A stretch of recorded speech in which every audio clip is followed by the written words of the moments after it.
Fala, nossa Atleticana, tudo bem com vocês? O meu nome é Luiz, sejam bem-vindos de volta ao canal Palavra do Atleticano.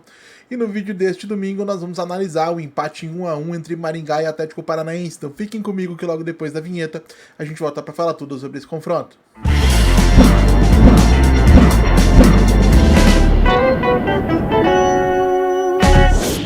Então vamos lá para falar de Maringá 1, Atlético Paranaense 1, partida que teve início às 17 horas deste domingo, dia 16 de março de 2025, lá no estádio regional Willie Davids, na cidade de Maringá, e válida pela semifinal do Campeonato Paranaense de 2025. E para enfrentar o Maringá, o treinador rubro-negro Maurício Barbieri promoveu uma mudança na escalação do Atlético Paranaense. No sistema defensivo, Mikael foi protegido por um trio de zagueiros formado por Lucas Beleze, Tobias Figueiredo e Léo. Raul e Filipinho foram posicionados na base do meio de campo, enquanto Raim Palácios pelo lado direito e Fernando pelo lado esquerdo se ocuparam dos corredores externos. Mais à frente, Bruno Zapelli pela esquerda e Kevin Velasco pela direita foram os escolhidos para abastecer de bolas, de oportunidades, de passes o Luiz Fernando, que atuou como homem de referência do ataque do Atlético. E antes de tecer elogios ou críticas a essa escalação do Maurício Barbieri, eu acho que é importante a gente fazer uma análise, tentar encontrar as razões pelas quais essas mudanças foram feitas. E eu encontrei aí dois principais motivos. O primeiro, aumentar a capacidade da equipe de responder ao forte jogo aéreo dos comandados do técnico Jorge Castilho, e especialmente em bolas paradas.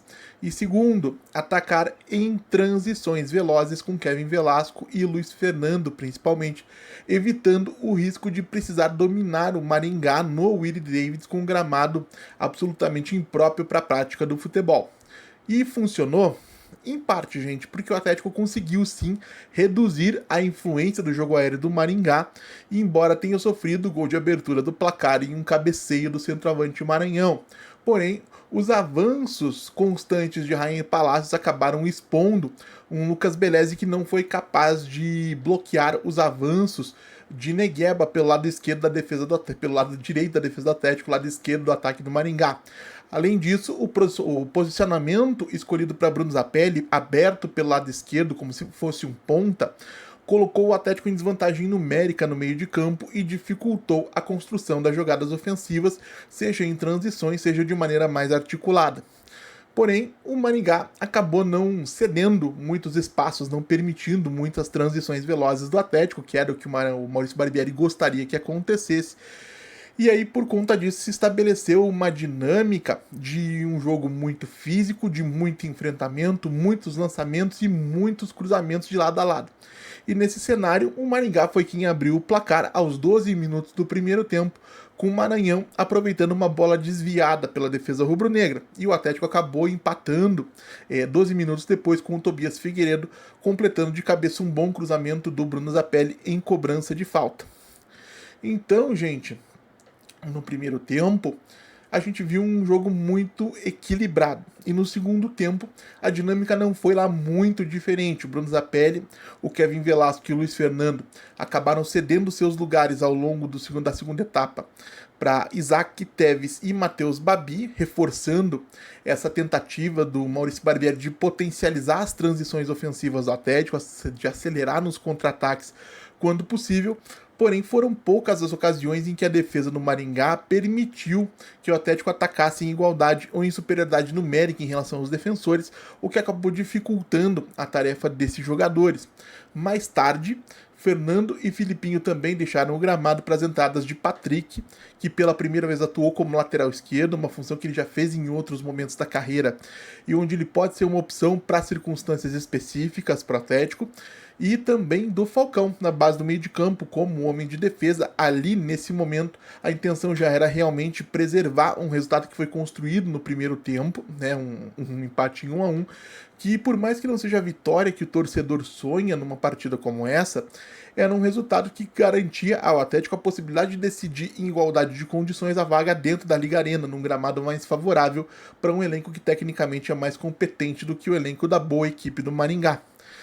E nos minutos finais a gente ainda teve alguns momentos de trocação, né, de enfrentamento entre as equipes, porém sem que isso resultasse num domínio muito claro para nenhum dos lados. Em nenhum momento o Atlético foi completamente encurralado pelo Maringá, ao mesmo tempo que em nenhum momento o Atlético conseguiu também cumprir de maneira satisfatória a estratégia bolada pela comissão técnica de atacar em transição lá no Willie Davids.